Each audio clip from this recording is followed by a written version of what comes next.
This is College Matters from the Chronicle. What I think gets a little bit lost in that debate is that there are a lot of middle-of-the-road people who vote Democratic, people who are liberal, who say, I support diversity, but. And I heard that so many times in my reporting. We're talking today with Nicholas Confessore, a political and investigative reporter for the New York Times and a staff writer for the New York Times Magazine. In October, the magazine published a deeply reported article from Nick focusing on the Diversity, Equity, and Inclusion program at the University of Michigan. The article, titled "The University of Michigan Doubled Down on DEI, What Went Wrong?" caused a big stir at Michigan and more broadly across higher education. The reporting raised questions about the effectiveness of one of the nation's most well-funded DEI programs, and it added fuel to a larger debate about whether DEI might do more harm than good. That debate has only grown in the first weeks of Donald Trump's presidency, which has in many ways been defined by efforts to eradicate DEI. My conversation with Nicholas Confessore was recorded in December, before Donald Trump took office for his second term.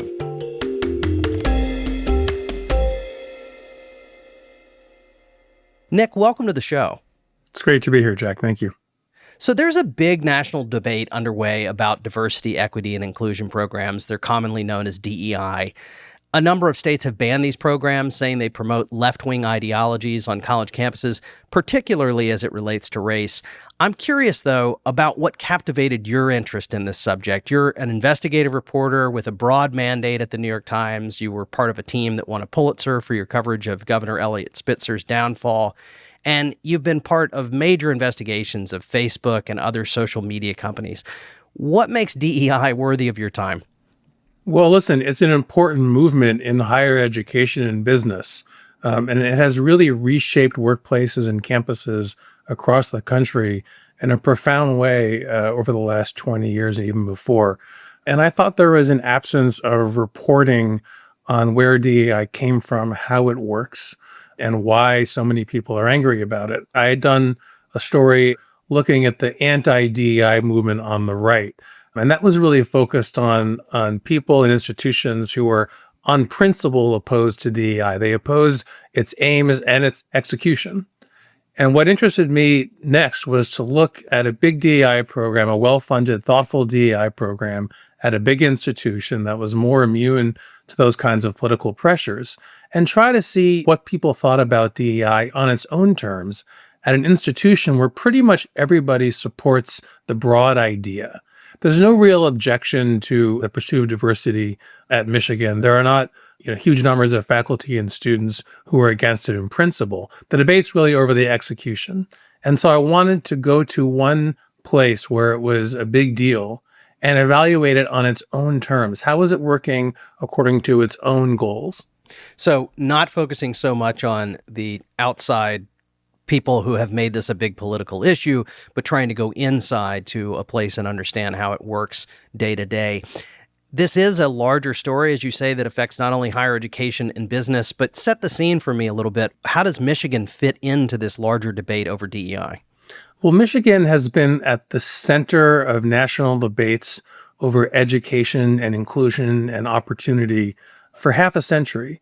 It was one of the earliest schools to adopt affirmative action policies in the 60s because a person who went to Michigan's law school was the person who helped draft the executive order from the Johnson and Kennedy administrations on affirmative action. He pressured the school to adopt affirmative policies for Black admission.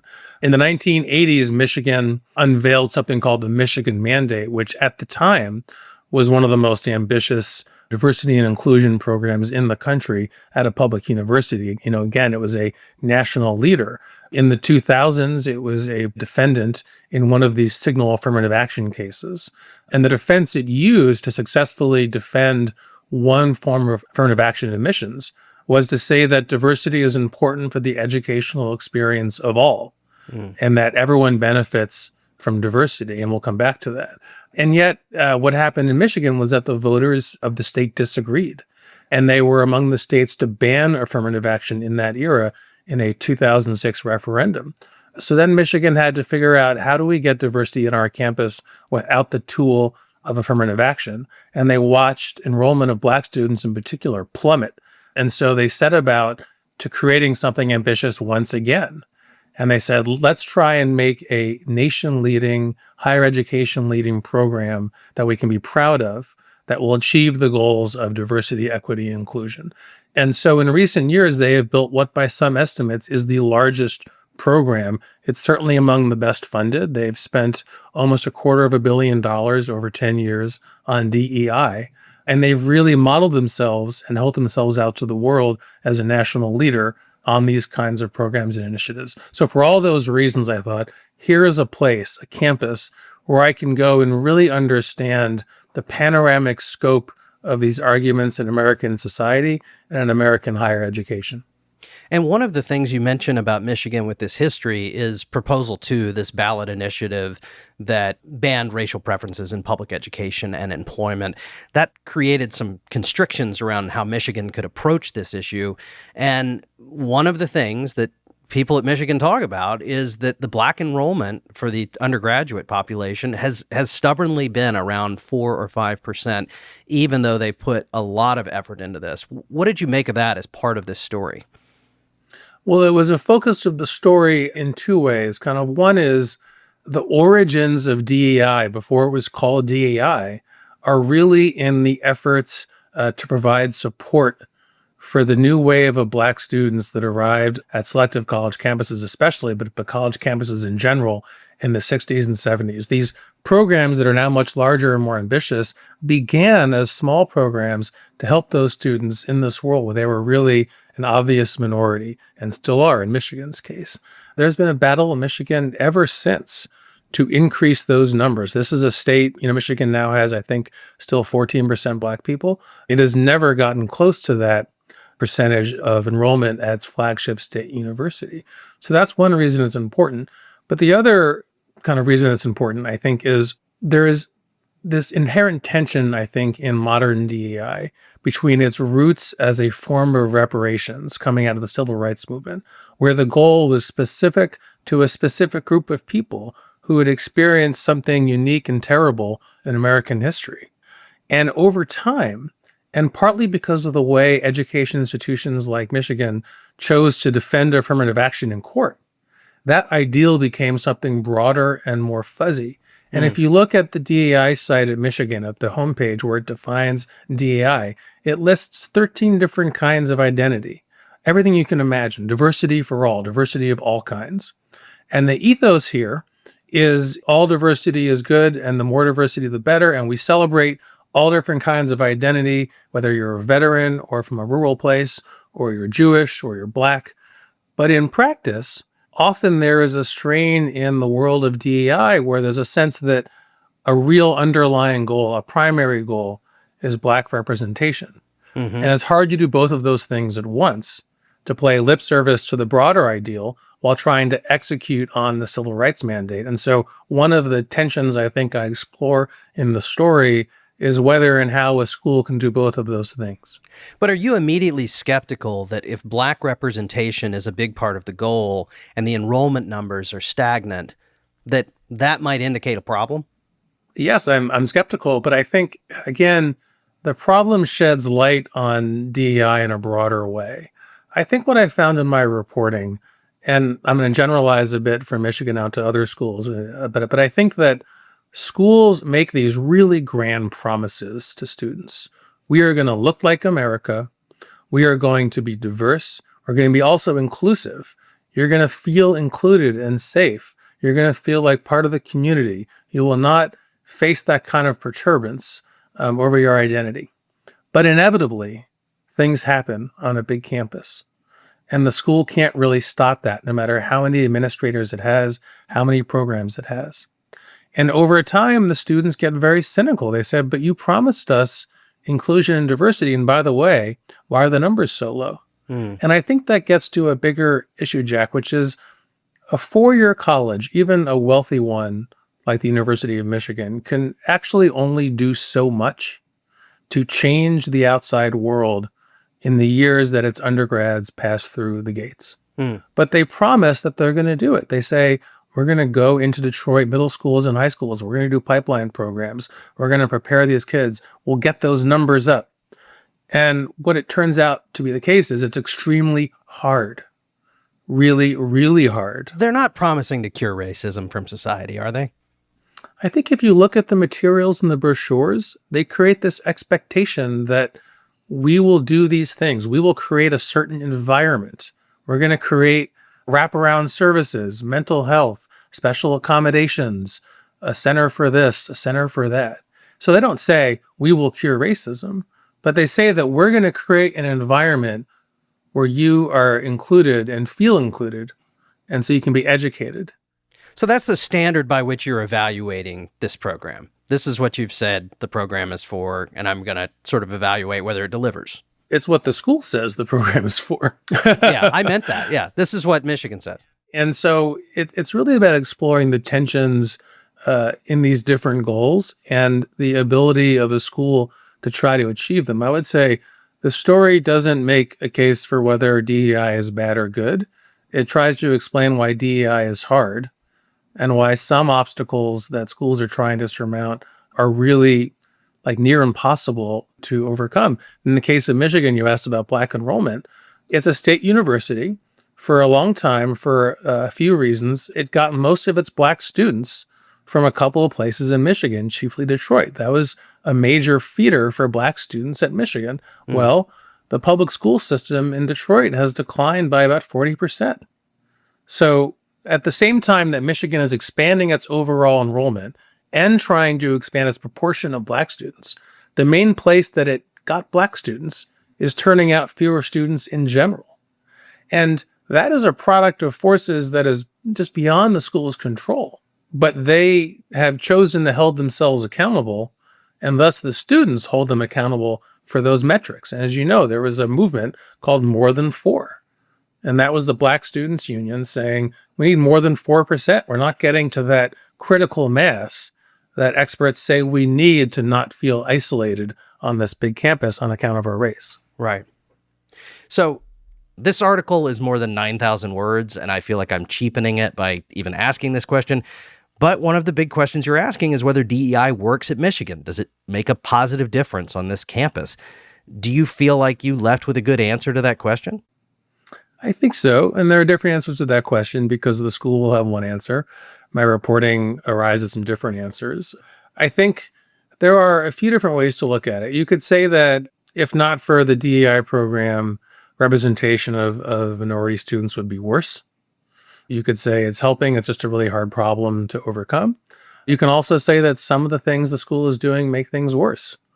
And it's very hard to say empirically, but what I can say is the school did its surveys. They commissioned internal surveys to monitor progress on DEI. One of the things they measured over the course of this program was whether students felt included, their sense of belonging, right? Which is a central part of a DEI program. Mm-hmm. And over the span that these two surveys were done, students actually reported feeling less included, less of a sense of belonging, less likely to engage across racial, religious, political differences, not more. So this is a really big school, Jack. It has a really distributed DEI program. It's got 50 different units. They all have their own DEI program. It's a central DEI program. It's hard to pull out cause and effect for any one thing. But at an aggregate level, I think that's a clue that something is not quite right? If those things are going down and not up, there have been increases in minority students on an absolute level. The percentage, the proportion of those students on campus is still increasing pretty slowly. And the proportion of Black students is increasing really, really slowly, almost not at all. It's a game of inches. But they basically were measuring the beginning of phase 1 of their DEI program, and then at the end of phase 1. And phase 1 is called DEI 1.0 at Michigan. So they were benchmarking at the beginning and the end.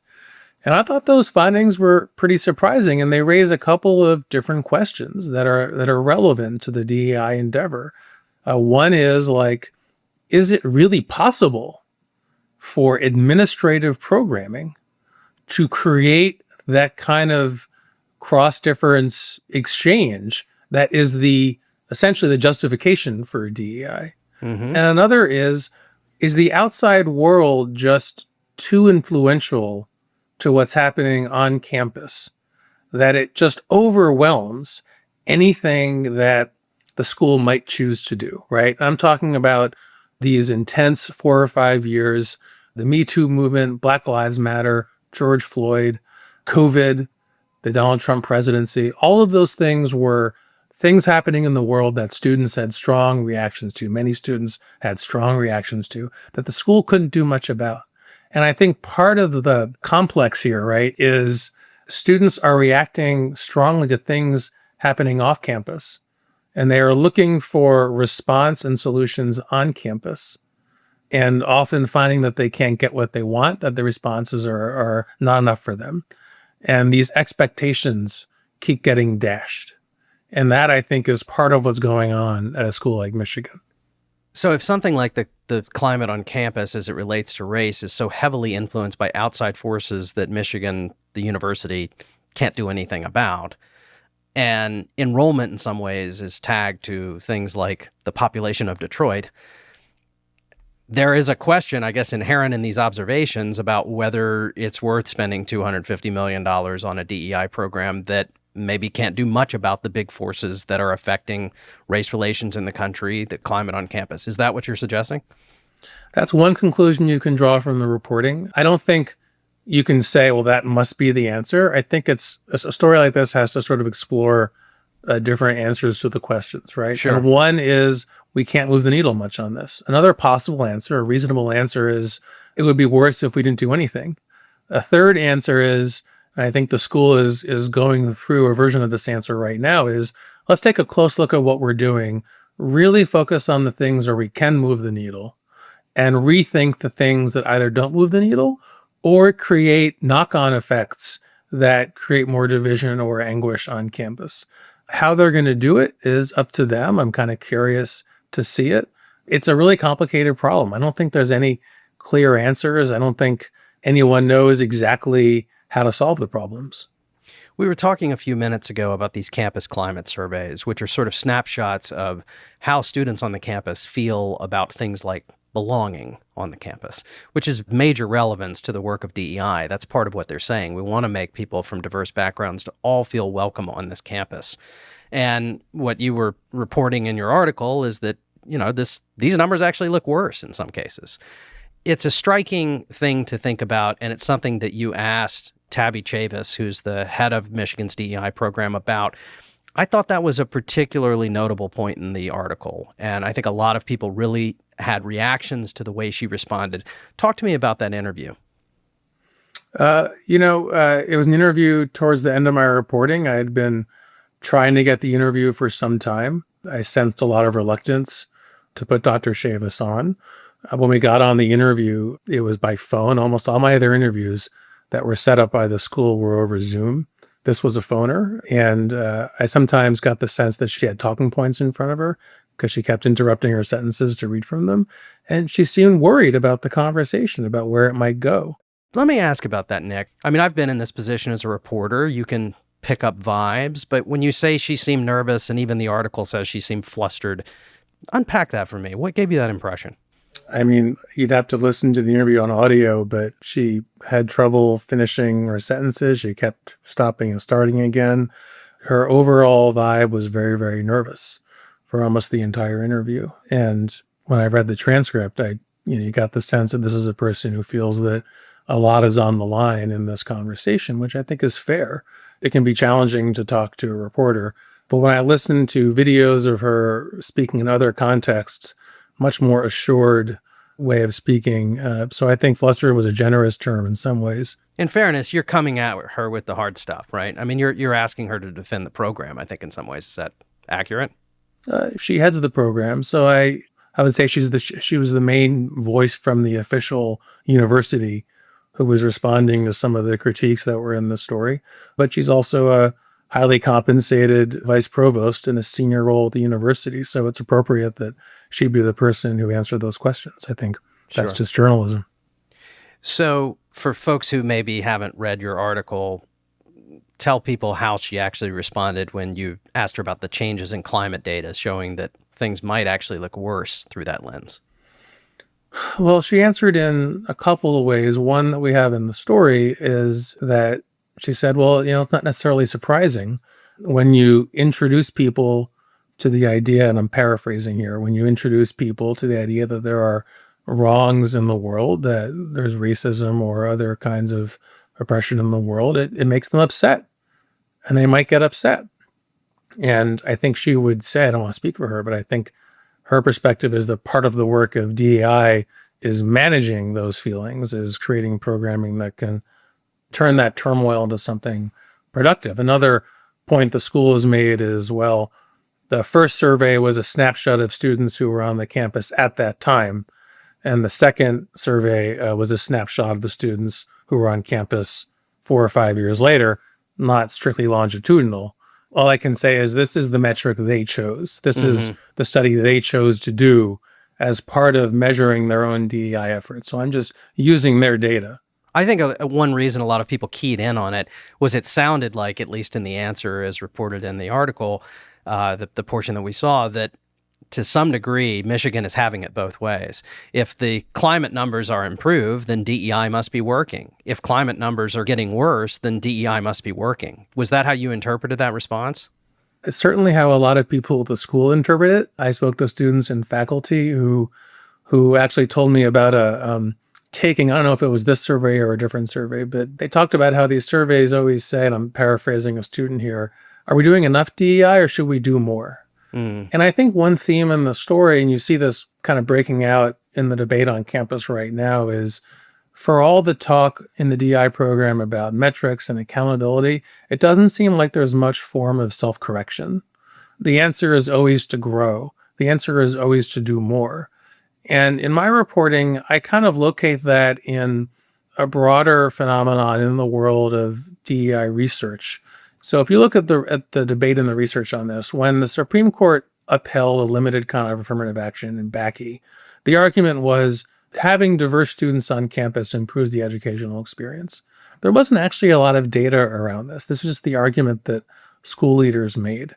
And in the late 1990s, someone finally got around to doing some empirical research on it. And they found actually it's not enough just to have the numbers.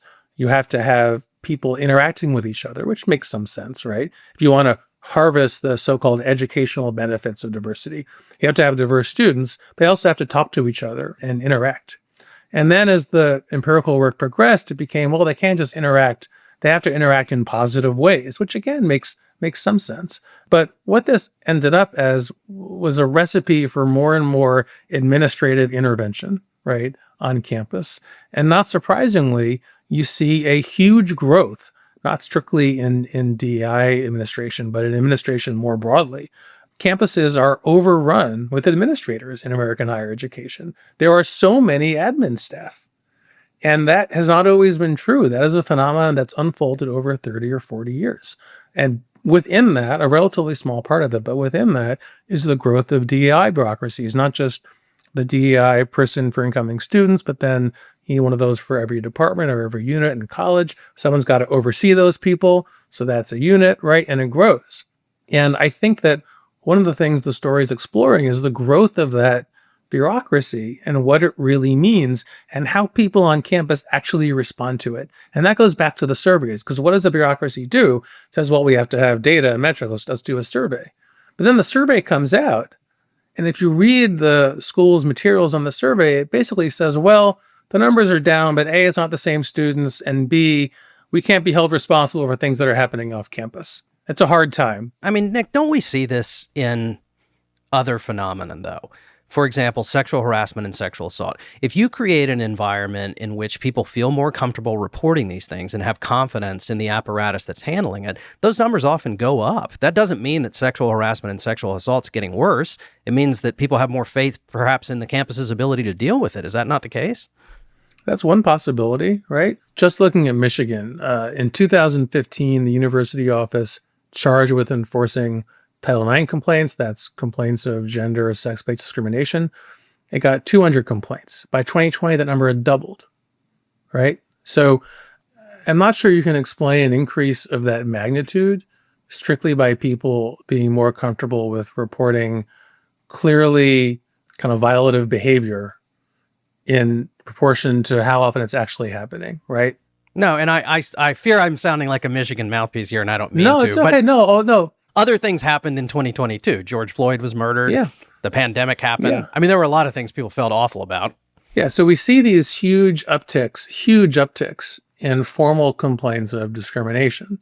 And I think you're absolutely right. To some extent, that is a positive change in the culture. That's people saying, I'm not going to take it anymore, right? But also mixed in there, and I report on some of these examples in the story, are complaints that for many professors especially are just political disagreements turned into allegations of harassment and discrimination. And I think that's really important. I heard so much about Title IX, Title VI reporting this story. So many stories, many of them not in the piece, about those processes being weaponized by people who didn't like how something was taught or what was being taught or had an experience they didn't like or just had a personal dispute with somebody.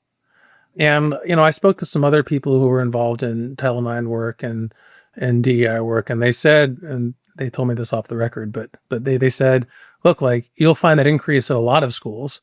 And the trick is it's really hard to design systems that quickly weed out frivolous complaints, but elevate and scrutinize genuine complaints so we can stop bad actors. Stick around. We'll be back in a minute.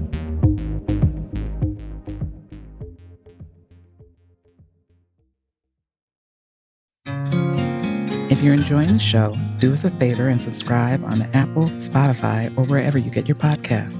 Also, leave a review or invite a friend to listen. You can find our show notes and sign up for our newsletter at chronicle.com/College Matters. Thanks for listening.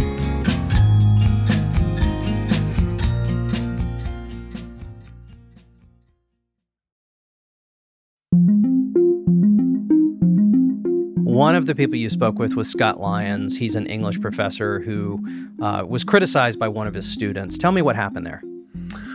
What happened, according to my reporting, was that there was a class, a professor named Scott Lyons read aloud a passage from Faulkner.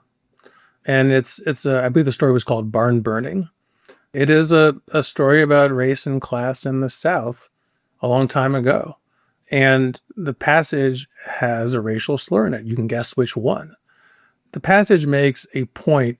If you read it, I think the interpretation would be, it makes a point about how racism in the South of that era was a way for white landowners, wealthy white landowners, to redirect the sort of class rage of poor white tenant farmers towards black people, right? That's kind of the point of the passage.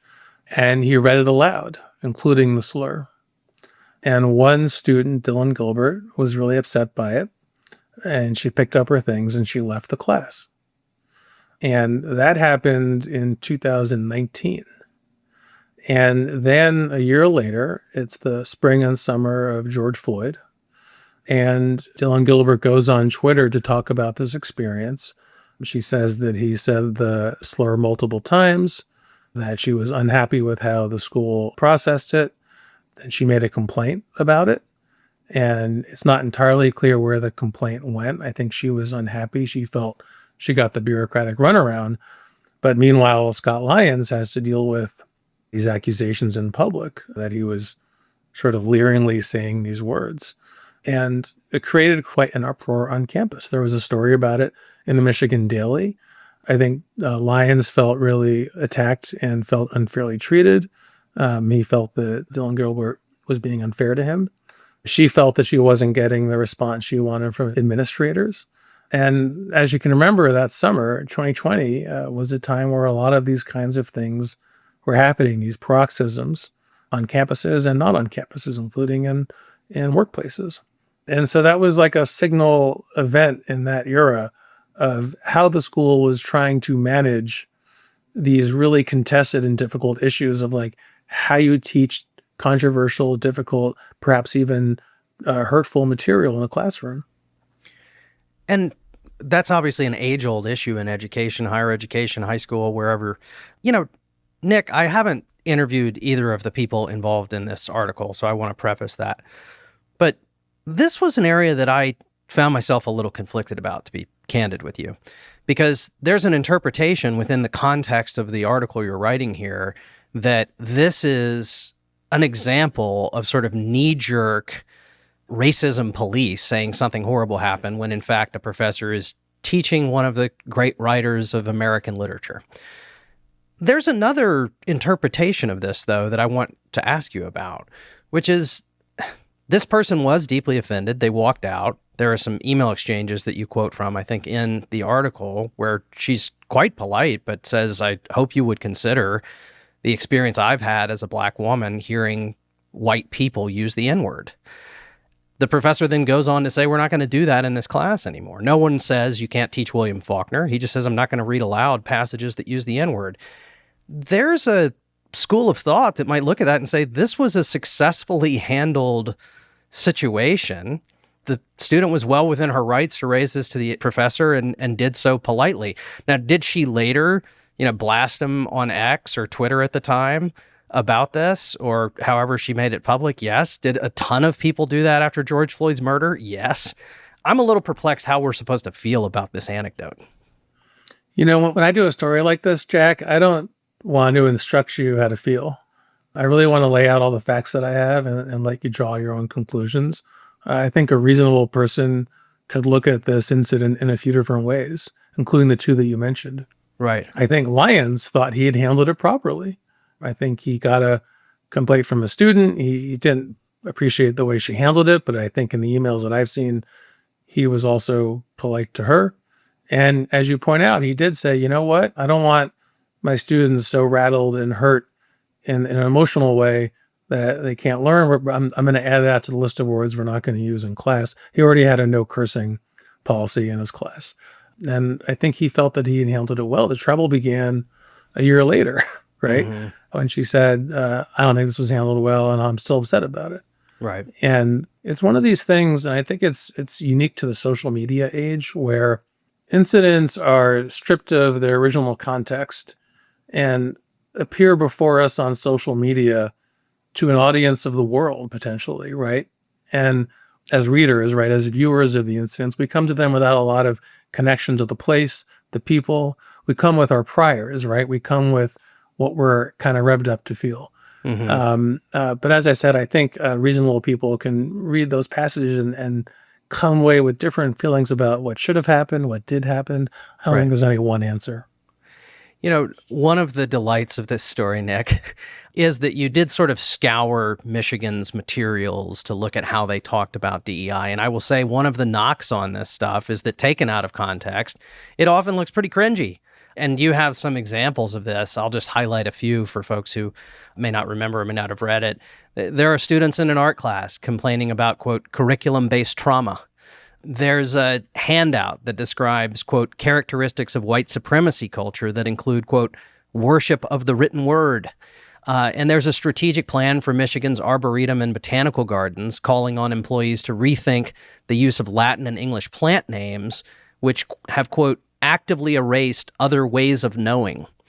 I think a lot of people giggled reading some of this stuff, that it seemed kind of like gobbledygook, that it seemed kind of snowflakey, quite frankly.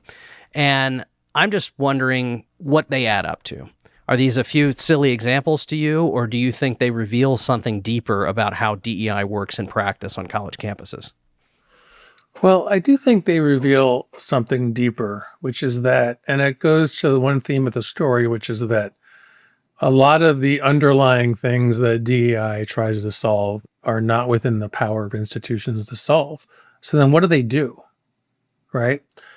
And the administrative mandate to do something, right, to intervene, to be seen doing something, to have a list of things you can show people that you did, that creates a vacuum that has to be filled. And I think we've seen a lot of debates over language on college campuses, especially. What's the right way to talk about things? Mm-hmm. You can't talk about them this way. You've got to talk about them this way. And in a way, I think that's a reflection of weakness. It is one of the only forms of power that administrators and their allies really have, is to say, here are the ground rules for having a discussion. And I think one theme in my reporting is that when institutions are challenged to accomplish their underlying functional goals, the vacuum gets filled with a lot of, fighting over language and language policing and words, right? Reframings, theory. And that example you're reading from, the third one, the kind of actively erasing different ways of knowing, that comes from the Arboretum. And the Arboretum had a couple of problems identified in its own DEI plan. And one thing they wanted to do was have a more diverse array of visitors to the Arboretum and gardens. And just for context, the Arboretum is right near campus, but the gardens are some miles away. And they said, look, the reason people don't come to the gardens is because it's hard to get there. You can't get there without a car. And they spent some time trying to figure out buses or vouchers for a car service, rides on demand, and they couldn't get money for it. It seemed difficult and expensive. And so they didn't do that. The thing that was actually most in the way of the goal, they couldn't tackle. So what did they do? Well, they say, let's rename the plants, right? Because we can control that. And I think one of the ironies that happened there was they said, let's stop using just English and Latin plant names. Let's use indigenous names for these plants. And then someone looked and it turns out, not surprisingly, there's not just one indigenous name for each of these plants. Even in Michigan, there's multiple language and language families. So you'd have to pick one. You'd end up with like 6 or 7 names or more, not just 1 or 2 in English and Latin. So they abandoned it because it wasn't practical. And maybe because it didn't do anything. It signaled something. It signaled an intent, a virtuous intent perhaps, but it didn't actually solve the barrier to participation, which is, well, it was hard to get to that place if you don't have a car. And there's not much we can do about it unless we have a lot of money to spend on it. A sort of obsession with the superficial at the expense, perhaps, or instead of the practical. I think it's fair to say that your article catalyzed a swift response on Michigan's campus. In December, it was just a couple months after the article came out, the provost announced the university would stop soliciting diversity statements in faculty hiring, promotion, and tenure decisions. These statements have become a political lightning rod in the larger DEI conversation. They often ask job candidates, how would you support our diversity goals? And there's a question as to whether that's asking the candidate to essentially adopt an ideology that is thought to be mostly a left-wing ideology. What does this all tell you, this response tell you about where DEI may be headed at Michigan? It's a great question. Well, I think what's fascinating about Michigan is in a lot of states, DEI programs have been banned or changed essentially under legislative fiat, right? You have laws passed that are very strict that actually just ban certain things completely. Or you have political appointees overseeing universities, and it's mostly Republicans who put these policies in place. And those bans and legislatively directed overhauls vary a little bit. Some are more strict than others, but they're mostly an expression of Republican political power in states where they are in power to change the institutions that are within their grasp, that are public institutions.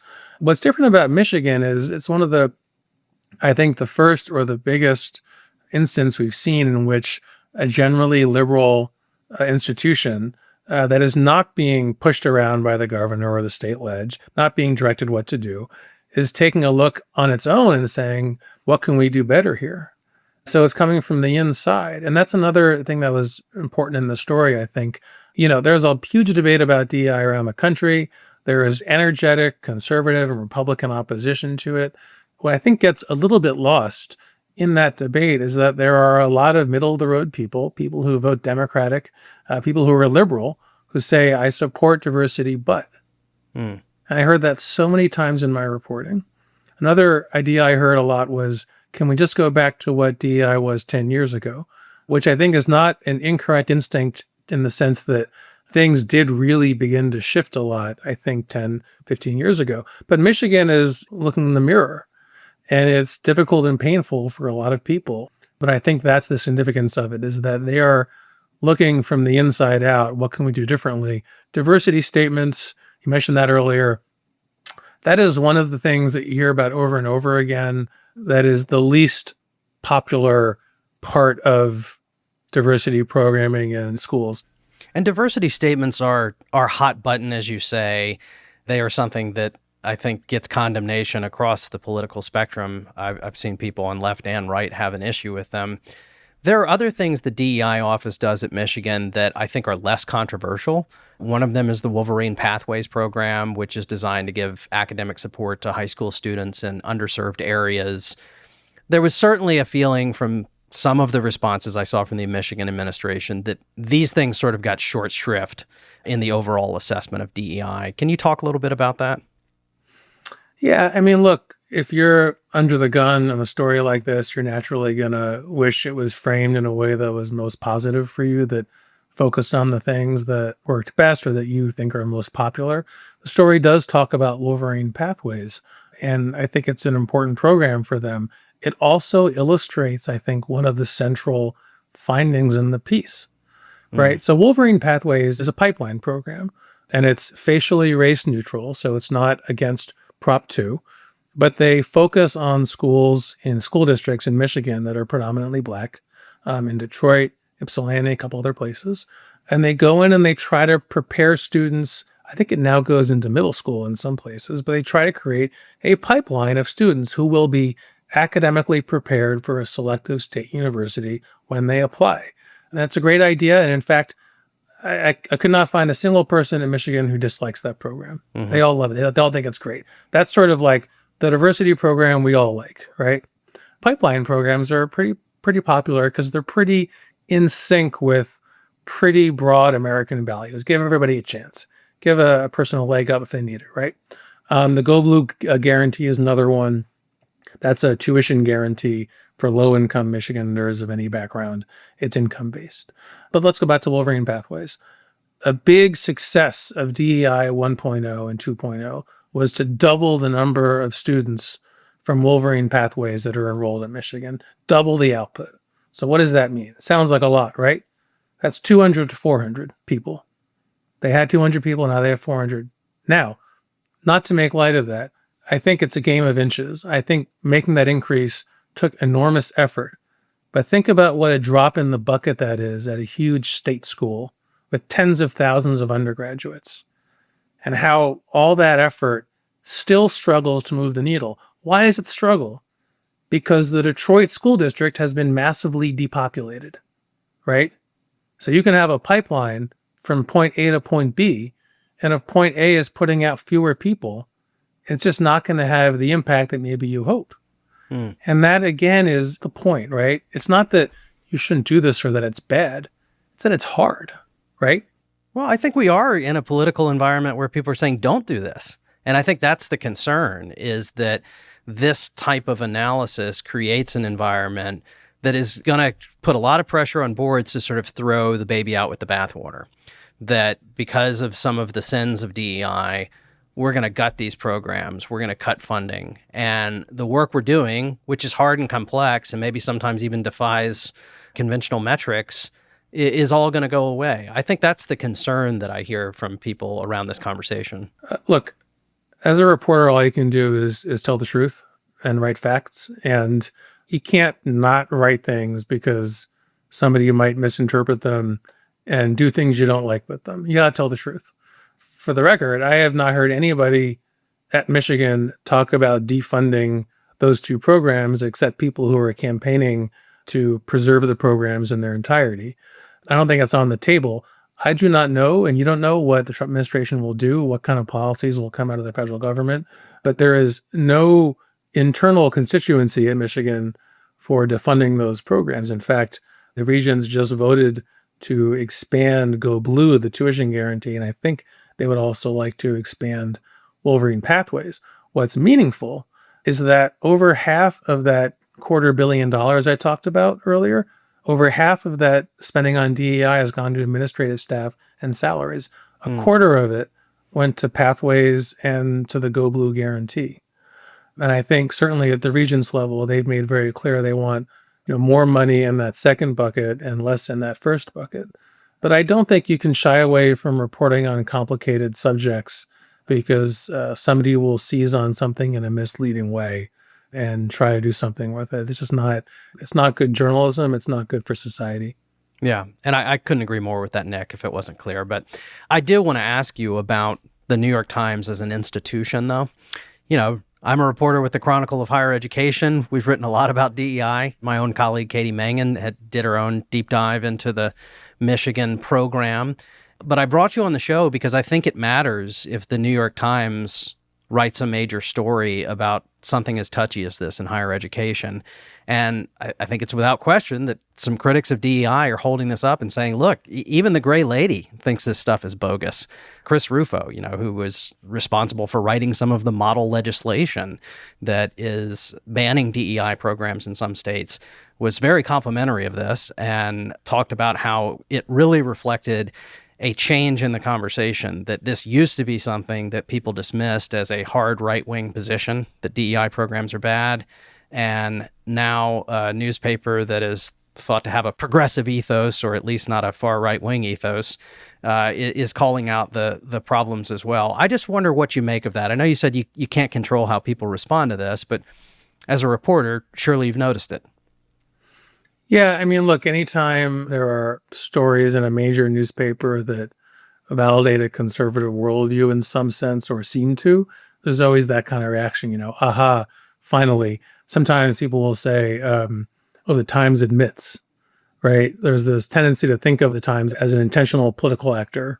And I see that on the left too, frankly, that people sort of think we do stories to achieve certain political ends.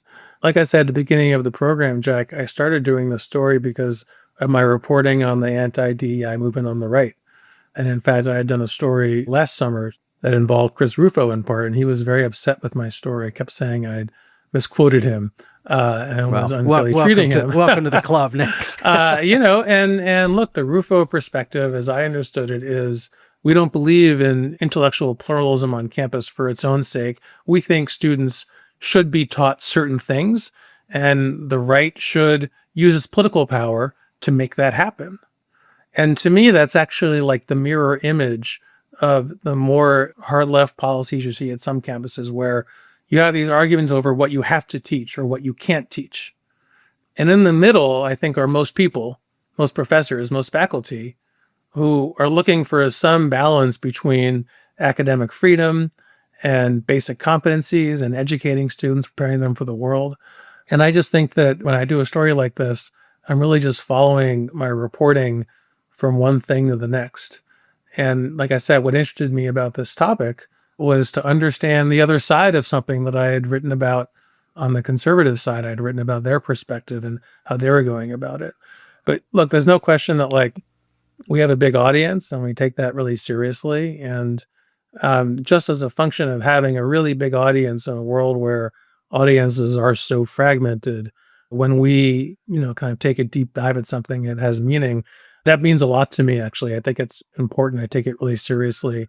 There's a lot of gravity that comes with that, right? To get it right.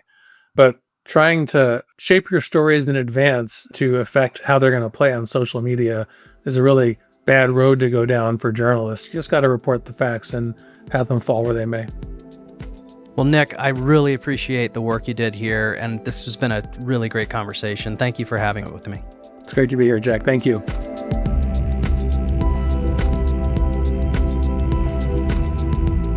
After the publication of Nicholas Confessore's article, Tabby Chavis, the University of Michigan's Vice Provost for Equity and Inclusion and Chief Diversity Officer, released a statement that was critical of the piece.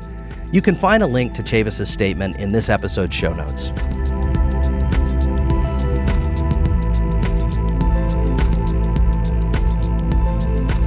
College Matters from the Chronicle is a production of the Chronicle of Higher Education, the nation's leading independent newsroom covering colleges. If you like the show, please leave us a review or invite a friend to listen. And remember to subscribe on Apple Podcasts, Spotify, or wherever you get your podcasts so that you never miss an episode. You can find an archive of every episode, all of our show notes, and much more at chronicle.com/College Matters. If you like, drop us a note at collegematters@chronicle.com. We are produced by Rococo Punch. Our podcast artwork is by Cottrell Thomas. Special thanks to our colleagues Brock Reed, Sarah Brown, Fernanda Zamudio Suarez, Laura Krantz, Carmen Mendoza, Ron Coddington, Joshua Hatch, and all of the people at the Chronicle who make this show possible. I'm Jack Stripling. Thanks for listening.